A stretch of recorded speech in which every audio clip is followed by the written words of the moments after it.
How would you feel if you found a notebook and realized it is from the afterlife?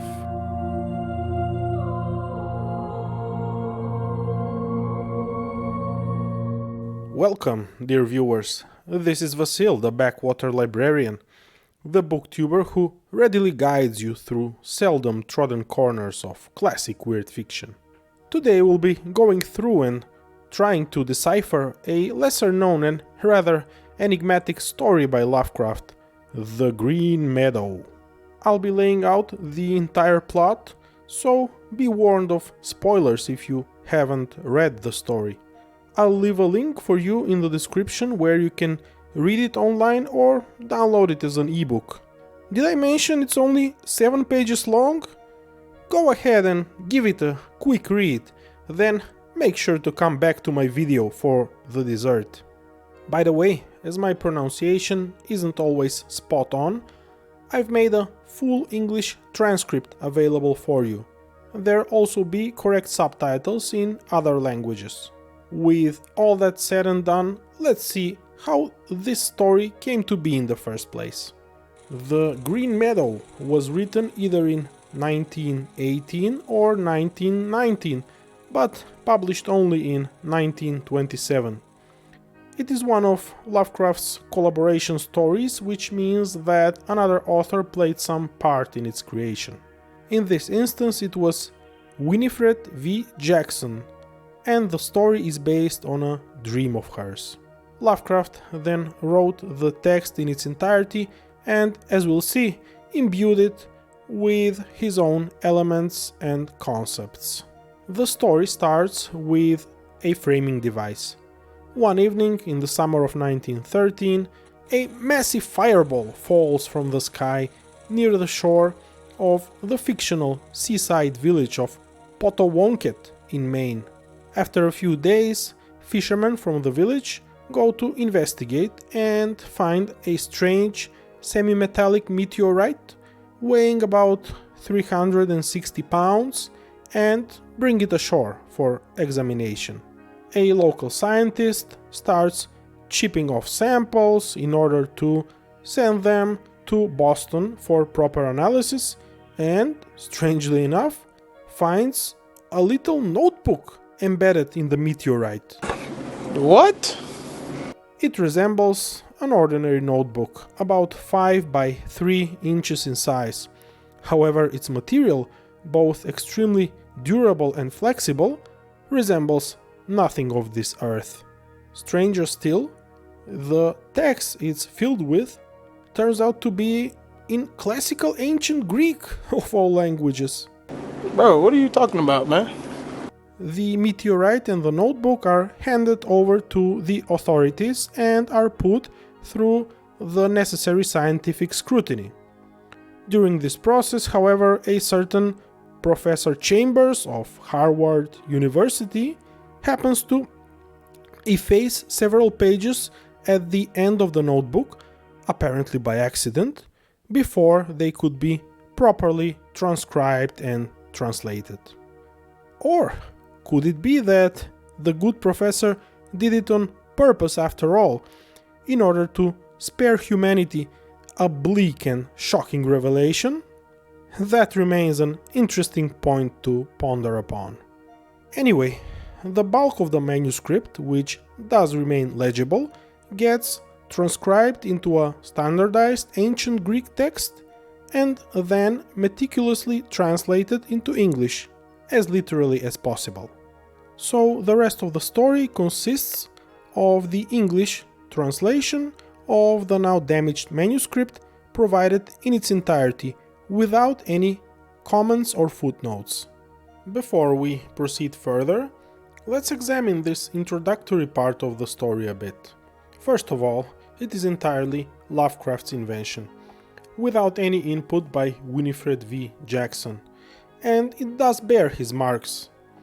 The meteorite as the vehicle for the strange manuscript can't help but remind us of its cosmic cousin, delivering a much deadlier payload in HPL's 1927 story The Color Out of Space.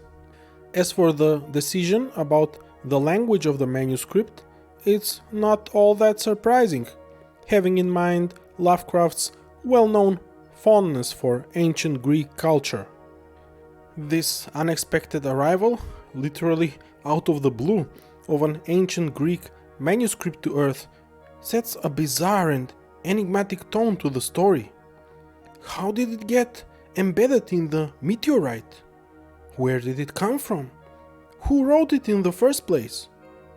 Could it be that ancient Greek colonists reached not only the distant corners of the Mediterranean, but interstellar space as well? Has that crazy-looking guy from the Ancient Aliens series been right all along? Bruh.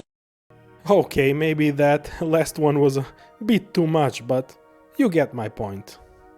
The manuscript's text is similar to a journal entry, the ancient Greek narrator relaying firsthand the events he has experienced apparently not long before the moment of writing. Now, the narrator doesn't explicitly state his sex throughout the manuscript, but hey, this is Lovecraft after all, so I'm pretty sure it is a he. The narrator finds himself in a strange place, standing on a narrow green tract of land with a vast, billowy, vaporous sea on the one side and an abnormally lush, thick green forest on the other. There seems to be no fauna anywhere. He doesn't remember who he exactly is or how he ended up there, but can feel there is something terribly off about the place. He's overcome with a strong feeling of loneliness, alienage and fear. Though he can at least superficially perceive the objects around him as being, for example, trees, sea or sky, he feels that their relation to him is not the same as that of the trees, sea or sky he knew in another, now only dimly remembered life.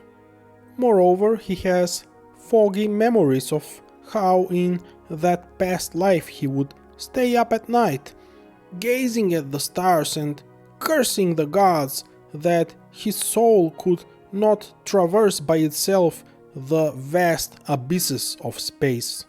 He remembers how he partook in ancient blasphemies and terrible delvings into the papyri of Democritus. Democritus was a pre-Socratic philosopher who theorized that all matter is constituted from tiny particles called atoms, which can be further broken down. Atomon means literally uncuttable or indivisible in Greek. He is said to have argued that even what we imagine as the human soul actually consists of atoms, ordered in a certain way as to give the desired product, i.e., in his view, even the soul is material. With that in mind, it looks like our narrator here was deeply studying Democritus's works, which, by the way, have been lost to us, only fragments and quotes of them having survived to our modern day, trying to understand, let's say, the mechanics behind the material soul in order to send his own towards the distant stars in an unbelievable feat of ancient astral projection. Some pretty crazy, but also very cool stuff, you must admit. All of a sudden, the mists above the sea clear and the narrator gets his first glimpse of the Green Meadow lying across the sun-drenched sea. With a malignant suggestion of conscious action, the ground beneath him starts throbbing and his tract of land separates itself from the forested mainland and starts floating in the direction of the Green Meadow. This action, although unsettling in itself, still comes as a bit of a relief to the narrator, because it means he's putting some distance between himself and the menacing-looking trees on the mainland. And it is for the better, as not long afterward, dark vapors start forming fantastical shapes above the treetops, seemingly in answer to the uncanny movements by the trees themselves. Sky and land get mixed up together in a demoniac mist. By the time it clears, the narrator's floating islet has already gained much distance, and the accursed mainland is, thankfully, no longer visible. Our narrator starts perceiving two distinct sounds: the distant booming of an immense waterfall and, separately from it, a dull chant clearly coming from the direction of the Green Meadow. The chant is in an unintelligible language. Its overall flow, however, reminds the narrator of some of the lines in a strange, mystical Egyptian book he himself had once translated. It was a uniquely bizarre text of great antiquity, even for his ancient Greek standards, being based on a papyrus from archaic Meroe. It told of ancient arcana and forms of life from the very youth of planet Earth, of things which were apparently alive in their own way, but which gods and men would not consider such. What are we to make of this development? First of all, Meroe is an ancient city located in modern-day Sudan and was the capital of the Kingdom of Kush, ancient Egypt's southern neighbor.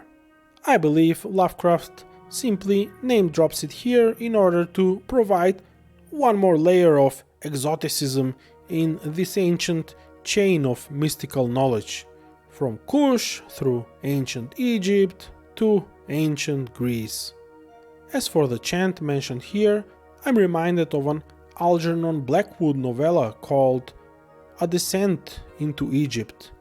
In it, two English gentlemen visiting early 20th century Egypt use ancient Egyptian hymns as a means to achieve both spiritual and corporeal metamorphosis and to slide back into the ancient Egyptian past. It is a bit of a long-winded story for sure, but remains bizarrely delightful nonetheless. Now, wait a minute. Wait a minute!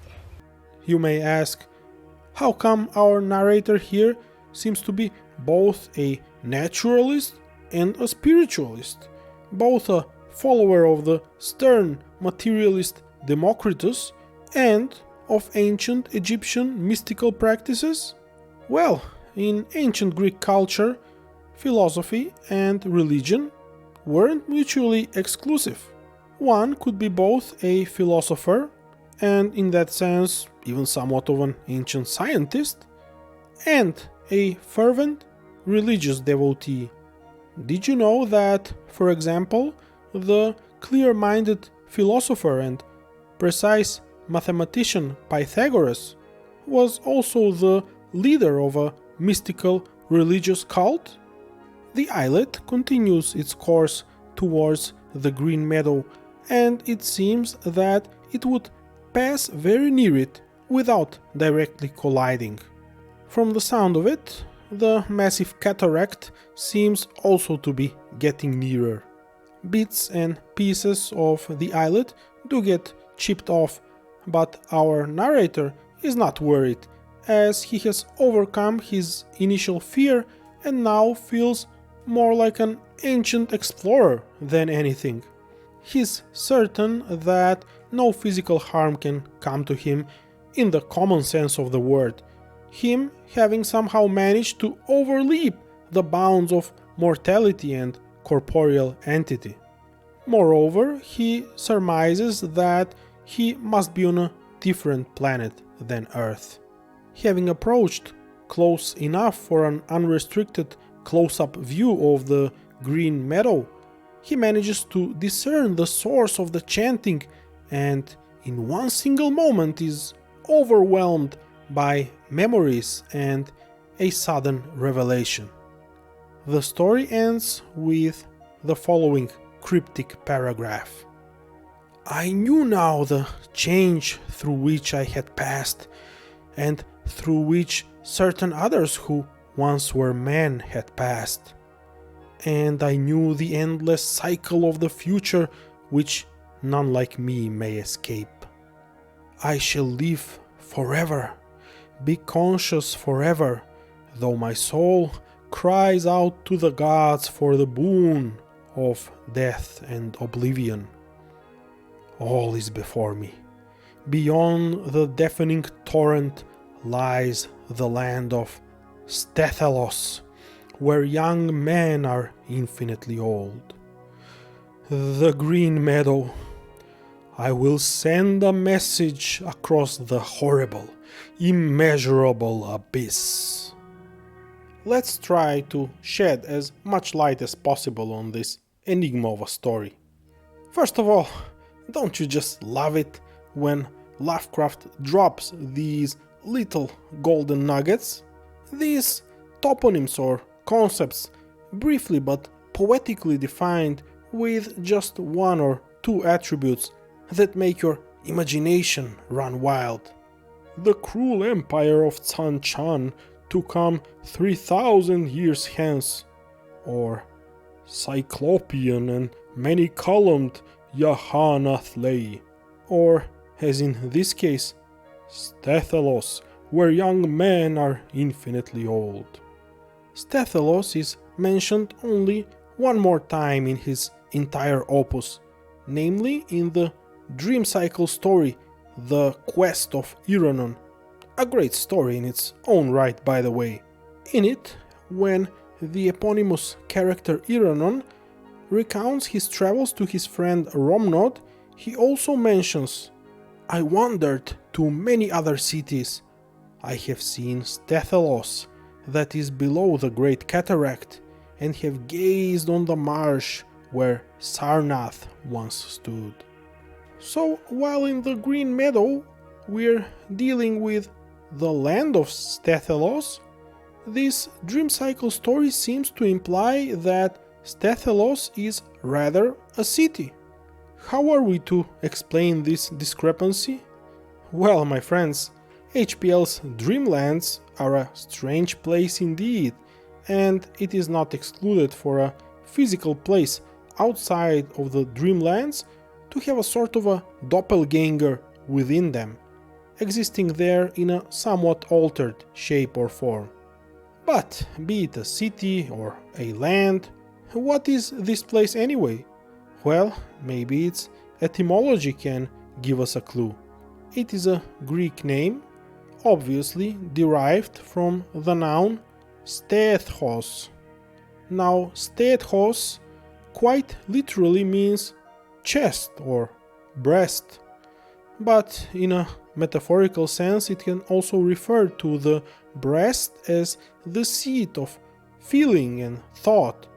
So, in that context it would rather mean heart or even soul. So, Stethelos can be understood as the place of souls. Is it any wonder then that our narrator, approaching the land of Stethelos, ponders upon the eternal life which awaits him there? Is it any wonder that in Stethelos young men are infinitely old? Thus explained, the appearance of Stethelos, along with the aforementioned atomical mystical delvings of the narrator, become the key to unlocking this enigmatic story and to getting to the core of what Lovecraft was trying to convey. In a way, this seems to be namely his attempt at an atheistic, materialistic concept of the afterlife.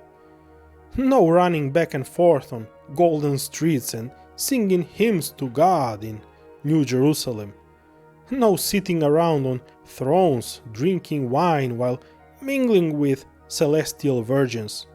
correspondingly, no torment in hell for the supposed sinners. Instead, by rigid, immutable natural processes of the indifferent universe, your material, atomic soul is given new life and gets transported to a far-off planet to live out the tedium of a practically eternal conscious existence. I find it very interesting that the concept of eternal existence is being portrayed here as something negative, something which would ultimately come to weigh heavily on the one experiencing it. When you come to think of it, our human psyche, in its current form, frail and imperfect as it is, maybe isn't cut out to exist eternally and would inevitably, sooner or later, start yearning for the boon of death and oblivion, as Lovecraft puts it here. Now, I'm not a Stephen King fan by any stretch of the imagination, but I'll give credit where credit is due. He has this very unsettling short story called The Jaunt, where he quite potently describes how horrific a nigh-eternal conscious existence can be. A good little story in itself, can't hold a candle to Lovecraft's tales, however. The final point I'll touch upon will be the idea of the physical afterlife. I don't know why, but the notion that the afterlife could play out within the boundaries of our own visible, tangible universe has always been disquieting and downright unsettling to me. Even if we take the vast cosmic distances into account, the sheer reality and immediacy of such a concept really puts me into an uncomfortable frame of mind. And then the possibility, as presented in this story, that you may one day receive a real, physical artifact, a real message in a bottle from the afterlife. My God, what a soul-shaking thing to experience. This concept alone made the story worthy of my time and appreciation. Even with all that said and done, I won't pretend that my humble commentary is the definitive, authoritative analysis of this story. There may be some aspects I have gotten wrong and others I have missed entirely. Besides, there are still many more points left obscured. What are those less definable shapes of great magnitude, which produce the weird singing on the Green Meadow? Is the narrator one of them, or has he metamorphosed into something altogether different? Is the land of Stethelos reserved only for the initiated, for those who actively seek it? Or is it an inevitable fate that awaits us all after our earthly, corporeal death?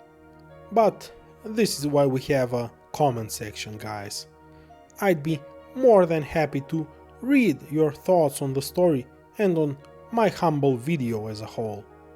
As for where this story fits in Lovecraft's opus, it is clearly one of those early stories of his where he tackles larger-than-life concepts in a brave, inspired way, albeit without the narrative and literary polish present in his later ones. Even so, it is a cryptic, enigmatic, delightful little tale, and I give it 4 stars out of 5.